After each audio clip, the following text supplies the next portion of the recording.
Range of projectile, the horizontal distance covered by the projectile is time of flight is called in time of flight. Time of flight के अंदर horizontal distance जो इसने cover किया उसे हम बोलते हैं range, is called range. Range को हम डिनोट करते हैं कैपिटल आर से। तो आर निकाल रहे हैं हम, आर होगा horizontal velocity into time of flight.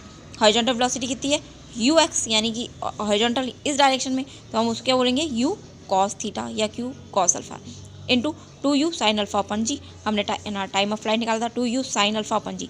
Alpha भी ले सकते हैं एंगल को और हम थीटा भी ले सकते हैं, जो हमारी इच्छा हो वो ले सकते हैं। तो R equal to you square sine 2 alpha, ये हो गया, and U square 2 sine alpha cos alpha upon G.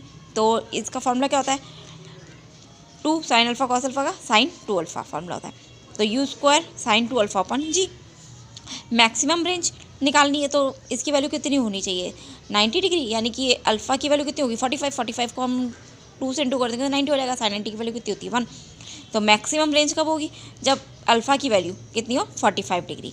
तो ये हो गया अल्फ़ा की वैल्यू कितनी होनी चाहिए 45 डिग्री। तो ये वैल्यू हो गई R maximum u square upon g. That is the maximum range for the projectile should be project at angle of 45 from horizontal. Horizontal से क्या बनाए 45 डिग्री पे अगर हम किसी ऑब्जेक्ट को फेंकते हैं तो वो मैक्सिमम डिस्टेंस को कवर करता है। इसीलिए बताया कि कोई भी जो डिस्क थ्रोअर होता है वो जब भागने से पहले क्या करता है डिस्क को फेंकता है तो वो किस एंगल पे फेंकता है 45 डिग्री के एंगल पे, ताकि वो मैक्सिमम डिस्टेंस को कवर सके कर सके डिस्क। अब हम क्या करते हैं कि अगर हम एंगल को चेंज करें, if angle of projection is 90 minus alpha, अगर मैं यहाँ पे अल्फ़ा की जगह कर दूँ 90 डिग्री माइनस अल्फ़ा रखूँ तो वैल्यू वापस वही आएगी। देखो 90 डिग्री माइनस अल्फ़ा रखा तो ये 2 से अंदर इंटू हो जाएगा, तो कितना हो जाएगा 180 डिग्री माइनस 2 अल्फ़ा। तो 180 डिग्री माइनस 2 अल्फ़ा, तो U square sine 2 alpha upon जी। ये वैल्यू किसके बराबर आ गई इसी के बराबर आ गई मैक्सिमम रेंज के।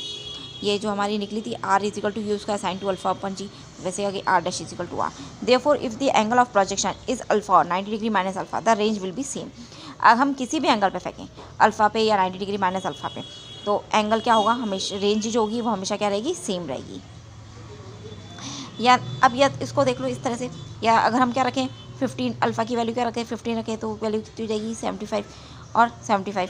The angle of projection 15 of 75 the range will B obtain same. तो रेंज क्या आएगी हमेशा सेम आएगी।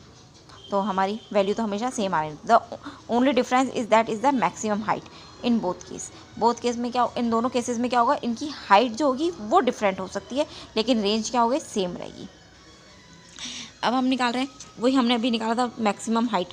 तो मैक्सिमम हाइट को ही हम देख रहे हैं कि मैक्सिमम हाइट क्या है कि जो ऑब्जेक्ट है वो कितनी डिस्टेंस यानी कितनी हाइट तक पहुंचा, मैक्सिमम हाइट जो उसने कवर करी है वही उसने बोलते हैं maximum height. To obtain the maximum height obtain by the projectile we use third equation of motion. Equation क्या थी हमारी v square is equal to you square plus 2as, वही हमने फॉर्मूला लगा।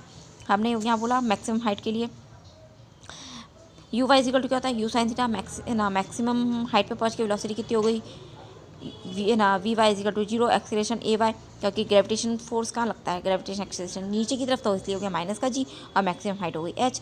तो हमने इस वाले फॉर्मूले लगाया तो ये तो हो गया 0, ये हो गया u साइन थीटा, तो u square sine square theta plus 2 ए वाई की जगह रख देंगे माइनस जी और एस की जगह रख दो h। तो वैल्यू कितनी आ गई h equal to you square sine square theta alpha upon 2g। Maximum height कहाँ होगी जब यहाँ पे वैल्यू क्या हो जाए 90 डिग्री, यानी कि अल्फ़ा की वैल्यू क्या हो 90 डिग्री, तो यू स्क्वायर अपॉन 2g। अब हम हॉरिजॉन्टल प्रोजेक्टाइल मोशन निकाल रहे हैं कि इसकी इक्वेशन क्या होगी। तो हम इक्वेशन देखते हैं।